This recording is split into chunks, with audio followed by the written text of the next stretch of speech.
Here is how to record your Windows laptop screen, and we're going to do this using the built-in snipping tool. So you won't have to install any third-party apps or anything like that. So let's get started. The first step is to open the snipping tool, and there are two ways to do this. One is using a shortcut of Windows, Shift and R. So if you click on that, as you can see, these tools have come on top. This is one method, and the second way is by going to the Start menu and searching for snipping tool. Then over here, select the camera icon and click on New.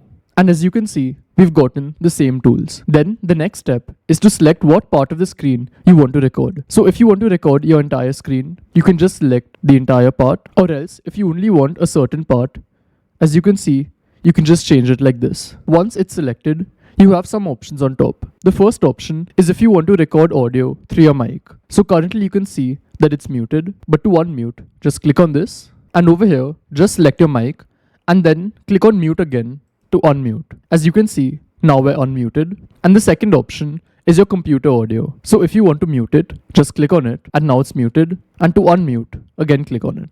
Once this is done, the only thing left to do is start recording. And here we can see the time of how long we've been recording. So now to record, just click on start. They're giving a countdown. And now our screen is being recorded. So everything I'm saying is getting recorded. And on top, we have two options to either pause the recording, stop the recording, or delete it if we want to. So let's say I'm now done recording.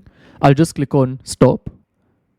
And here they've given us a preview of our recording. So if you want, you can just play it and go through it. If you want to trim it, they have an option on top to trim it. And from here, you can just trim whichever part you don't want. And now the last option is to save this. So to save it, just click on this option. Then select the location where you want to save this file. You can rename it if you want to. And click on save. And now it's saved. So you can close this. So this is how it works. And I'll see you in the next one. Goodbye.